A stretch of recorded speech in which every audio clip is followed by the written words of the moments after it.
ओम श्री सद्गुरु परमात्मने नमः। श्री योग वशिष्ठ महारामायण स्थिति प्रकरण सर्ग 46। श्री वशिष्ठ जी बोले, हे रामचंद्र जी, जो धन स्त्री आदि नष्ट हो जावे तो इंद्रजाल की बाजीवत जानिए, इससे भी शोक का अवसर नहीं होता। जो क्षण में दृष्टि आए और फिर नष्ट हो गए, उनका शोक करना व्यर्थ है। जैसे गंधर्व नगर जो रत्नमणि से भूषित किया हो अथवा दूषित हुआ हो, उसमें हर्ष शोक का स्थान कहाँ है। तैसे ही अविद्या से रचे पुत्र, स्त्री, धन आदि के सुख दुख का क्रम कहाँ है। जो पुत्र धन आदि बढ़े तो भी हर्ष करना व्यर्थ है, क्योंकि मृग तृष्णा का जल बढ़ा भी अर्थ सिद्ध नहीं करता।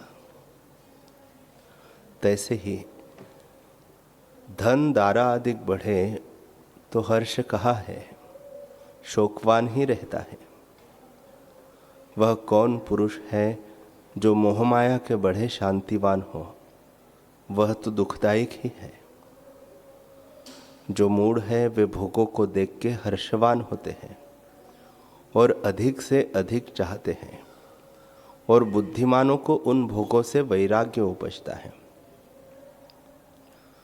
जिनको आत्मा का साक्षात्कार नहीं हुआ और भोगों को अंतवत नहीं जानते, उनको भोगों की तृष्णा बढ़ती है। और जो बुद्धिमान है वे भोगों को आदि से अंतवत जानते हैं और दुखरूप जानकर उनकी इच्छा नहीं करते। इससे हे राघव, ज्ञानवान की नाई व्यवहार में विचरो। जो नष्ट हो सो हो और जो प्राप्त हो सो हो, उसमें हर्ष शोक न करना। उसको यथाशास्त्र हर्ष शोक से रहित भोगो, और जो न प्राप्त हो उसकी इच्छा न करो। यह पंडितों का लक्षण है। हे रामचंद्र जी, यह संसार दुखरूप है, इसमें मोह को प्राप्त न होना। जैसे ज्ञानवान विचरते हैं वैसे ही विचरना, मूढ़वत नहीं विचरना। यह संसार आडंबर अज्ञान से रचा है। जो इसको ज्यों का त्यों नहीं देखते, वे कुबुद्धि नष्ट होते हैं। संसार के जिन जिन पदार्थों की इच्छा होती है, वे सब बंधन के कारण हैं और उनमें जीव डूब जाता है। जो बुद्धिमान हैं वे जगत के पदार्थों में प्रीति नहीं करते, और जिसने निश्चय से जगत को असत्य रूप जाना है, वह किसी पदार्थ में बंधनवान नहीं होता। अविद्या रूप पदार्थ उसको खेद नहीं देते, और वस्तु बुद्धि से वे खर्च नहीं सकते। जिसकी बुद्धि में यह निश्चय हुआ है कि सर्व मैं हूं, वह किसी पदार्थ की इच्छा नहीं करता। हे रामचंद्र जी, शुद्ध तत्व जो सत्य असत्य जगत के मध्य भाव में है, उसका हृदय से आश्रय करो। और जो भीतर बाहर जगत दृश्य पदार्थ है, उनको मत ग्रहण करो। इनकी आस्था त्याग करके परम पद को प्राप्त होकर अति विस्तृत स्वच्छ रूप आत्मा में स्थित हो, और राग द्वेष से रहित सब कार्य करो। जैसे आकाश सब पदार्थों में व्यापक और निर्लेप है, तैसे ही सब कार्य करते भी निर्लेप हो रहो। जिस पुरुष की पदार्थों में न इच्छा है न अनिच्छा है, और जो कर्मों में स्वाभाविक स्थित है, उसको कर्म का स्पर्श नहीं होता। वह कमलवत सदा निर्लेप रहता है। देखना, सुनना आदि व्यवहार इंद्रियों से होता है। इससे तुम इंद्रियों से व्यवहार करो अथवा न करो, परंतु इनमें निरीक्षित रहो और अभिमान से रहित होकर आत्म तत्व में स्थित हो। इंद्रियों के अर्थ का सार जो अहंकार है, जब यह हृदय में न फुरेगा तब तुम योग्य पद को प्राप्त होंगे और राग द्वेष से रहित संसार समुद्र को तर जाओगे। जब इंद्रियों के राग द्वेष से रहित हो तब मुक्ति की इच्छा न करो तो भी मुक्ति रूप है। हे रामचंद्र जी, इस देह से आपको व्यतिरेक जानकर जो उत्तम आत्मपद है उसमें स्थित हो जाओ, तब तुम्हारा ऐसा परम यश होगा जैसे पुष्प से सुगंध प्रकट होती है। इस संसार रूपी समुद्र में वासना रूपी जाल है, उसमें जो आत्मवेत्ता बुद्धि रूपी नाव पर चढ़े हैं वे तर जाते हैं और जो नहीं चढ़ते वे डूब जाते हैं। यह बोध मैंने तुमसे क्षुरधार की नाई तीक्ष्ण कहा है।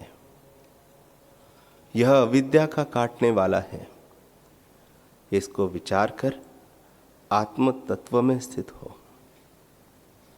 जैसे तत्ववेत्ता आत्म तत्व को जानकर व्यवहार में विचरते हैं, तैसे ही तुम भी विचरो, अज्ञानी के नाई न विचरना। जैसे जीवन मुक्त पुरुष का आचार है, उसको तुम भी अंगीकार करना। भोगों से दीन न होना और मूढ़ों के आचारवत आचार न करना। जो परावर परमात्म वेत्ता पुरुष है, वे न कुछ ग्रहण करते हैं न त्याग करते हैं और न किसी की वांछा करते हैं। वे जैसा व्यवहार प्रारब्ध वेग से प्राप्त होता है उसी में विचरते हैं और राग द्वेष किसी में नहीं करते। बड़ा ऐश्वर्य हो, बड़े गुण हो, लक्ष्मी आदि बड़ी विभूति हो, तो भी ज्ञानवान अज्ञानीवत अभिमान नहीं करते। महाशून्य वन में वे खेदवान नहीं होते और देवता का सुंदर वन विद्यमान हो तो उसमें हर्षवान नहीं होते। उन्हें न किसी की इच्छा है न त्याग है। जैसी अवस्था आन प्राप्त हो, राग द्वेष से रहित उसी में विचरते हैं। जैसे सूर्य संभाव से विचरता है, तैसे ही वे अभिमान से रहित देह रूपी पृथ्वी में विचरते हैं। अब तुम भी विवेक को प्राप्त हो जाओ, बोध के बल में स्थित हो और किसी पदार्थ की ओर दृष्टि न करो। निर्वैर निर्मल दृष्टि सहित विचरो और समता सहित पृथ्वी में स्थित होकर संसार की इच्छा दूर से त्याग कर यथा व्यवहार में विचरो और परम शांत रूप रहो। वाल्मीकि जी बोले कि जब इस प्रकार निर्मल वाणी से वशिष्ठ जी ने कहा, तब राम जी का निर्मल चित्त अमृत से शीतल और पूर्ण हुआ। जैसे पूर्णमासिका का चंद्रमा अमृत से शीतल और पूर्ण होता है, तैसे ही राम जी शांत होकर पूर्ण हुए।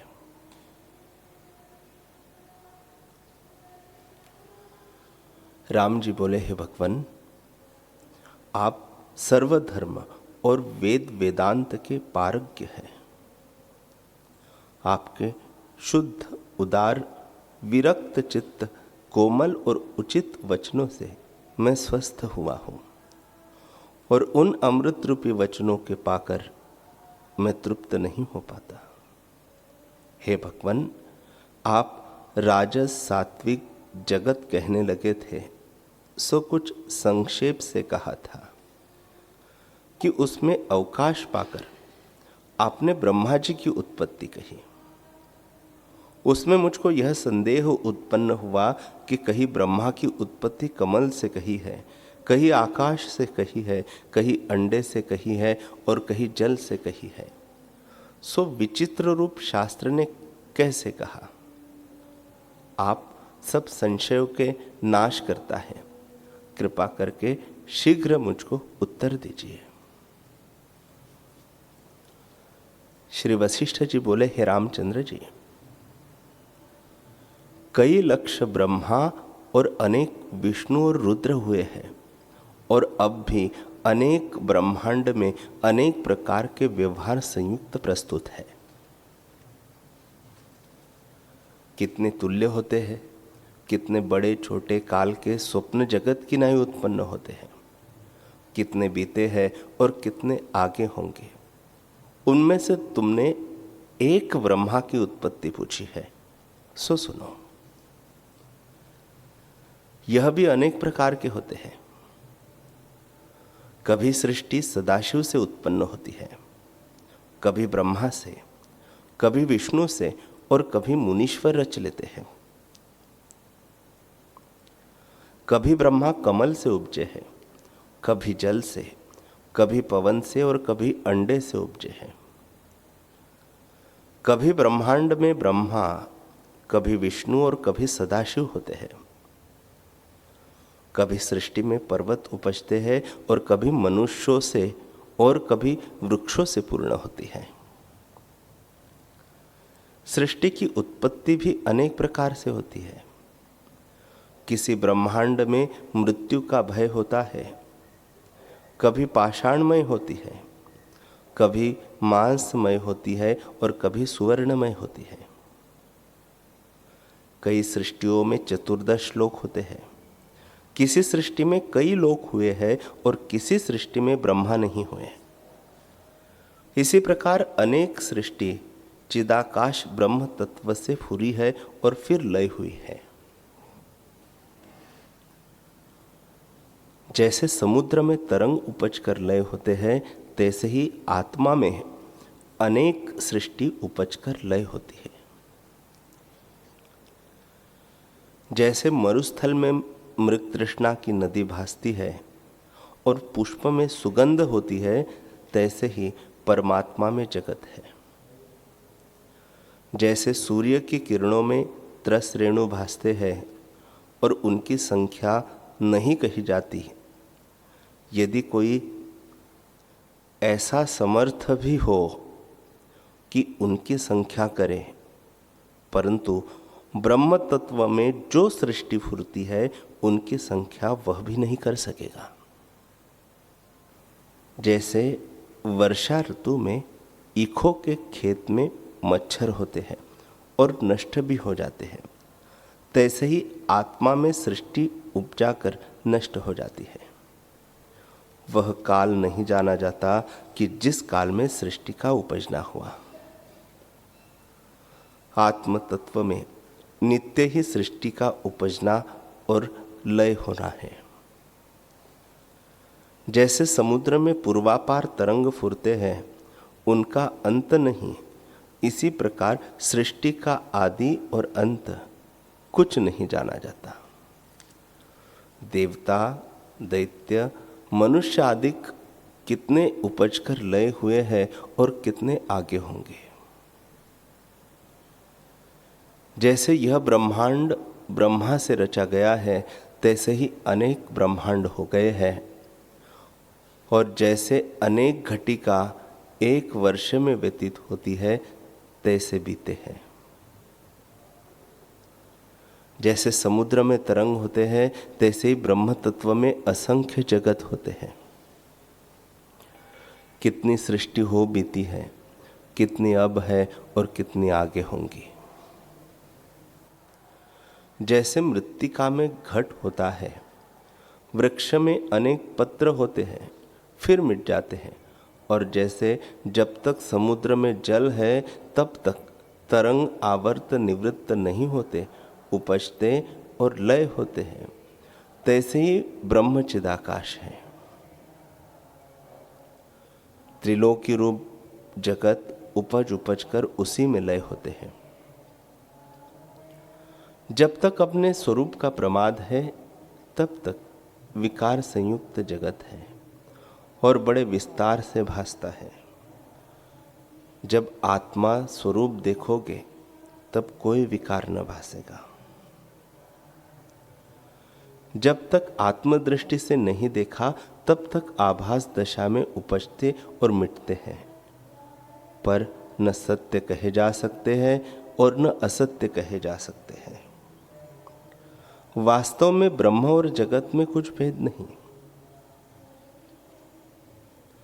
समुद्र में तरंग किनाई अभेद है, अविद्या से भिन्न होकर भासते हैं और विचार किए से निवृत्त हो जाते हैं।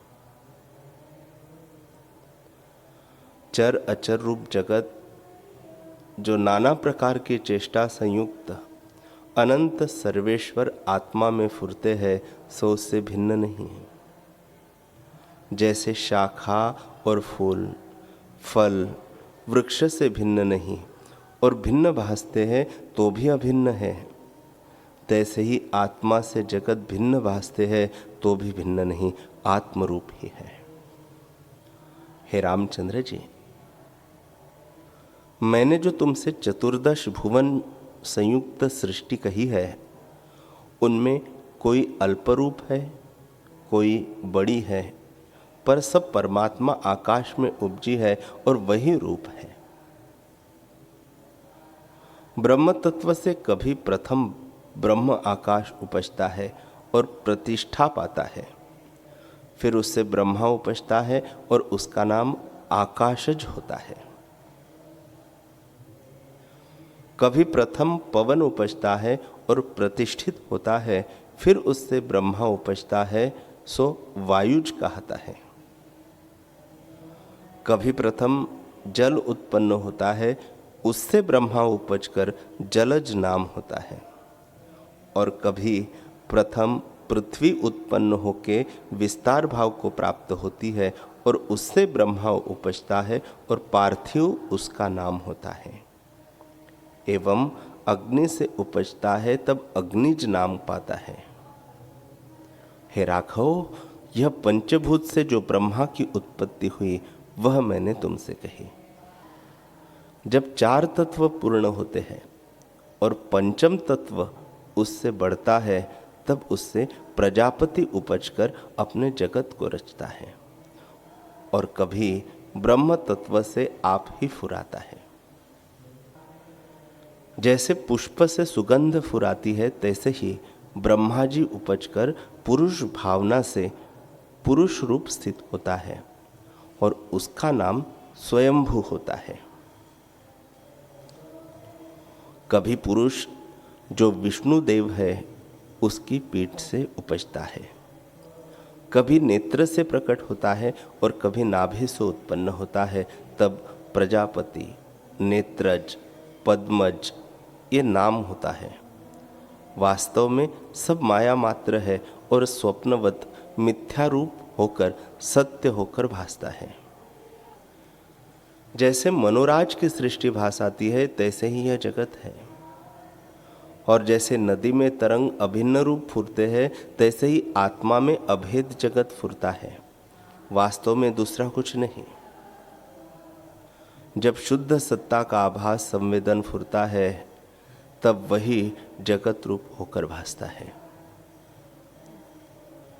जैसे बालक के मनोराज में सृष्टि फुरती है, सो वास्तव में कुछ नहीं होती, तैसे ही यह है। कभी शुद्ध आकाश में मनन कला फुरती है, उससे अंडा उपजता है और अंडा से ब्रह्मा उपजाता है, और कभी पुरुष विष्णु देव जल में वीर्य डालता है, उससे उद्दम उपजता है और उसी पदम से ब्रह्मा प्रकट होते हैं। और कभी सूर्य से फुराते हैं। इसी प्रकार विचित्र रूप रचना ब्रह्मपद से उपजती है और फिर लय भी हो जाती है। तुम्हारे दिखाने के निमित्त मैंने अनेक प्रकार की उत्पत्ति कही है, पर वह सब मन के फुरने मात्र है और कुछ नहीं। हे रामचंद्र जी, तुम्हारे प्रबोध के निमित्त मैंने सृष्टि का क्रम कहा है, पर इसका रूप मनोमात्र है। उपज उपज कर लय हो जाता है।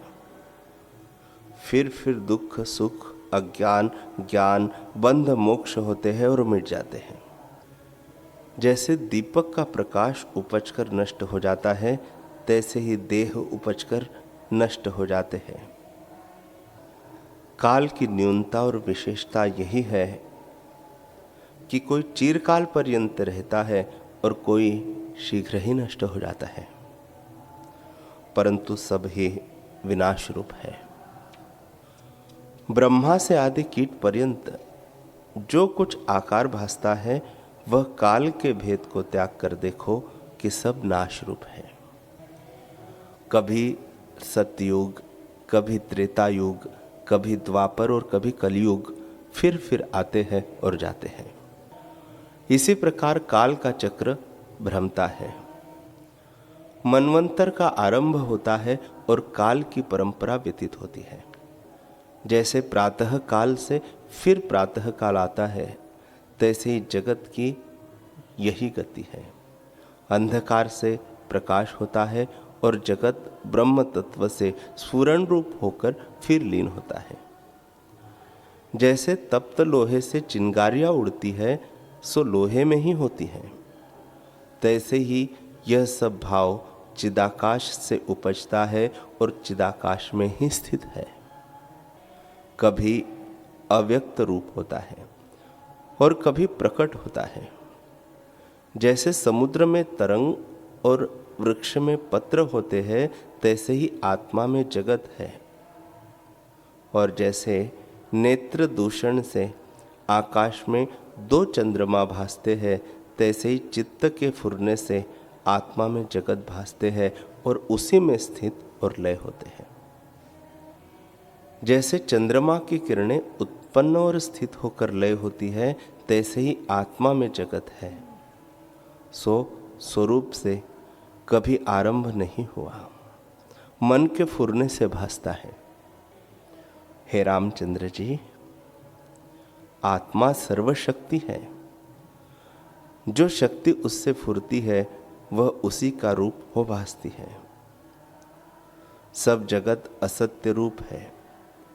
जिसके चित्त में महाप्रलय की नाई असत्य का निश्चय है, वह पुरुष फिर संसारी नहीं होता, स्वरूप में लगा रहता है। ऐसे महापति ज्ञानवान की दृष्टि में सर्व ब्रह्म का निश्चय होता है।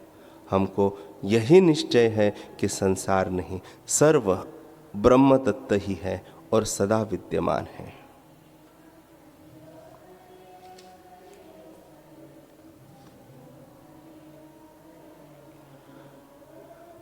हरि ओम।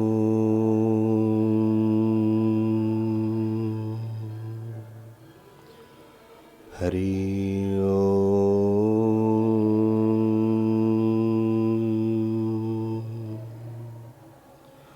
ओम सहना भवतु सहनौ भुनक्तु सह वीर्यं करवावहै तेजस्विनावधीतमस्तु मा विद्विषावहै। ओम शांति शांति शांति। श्री सद्गुरुदेव भगवान की जय।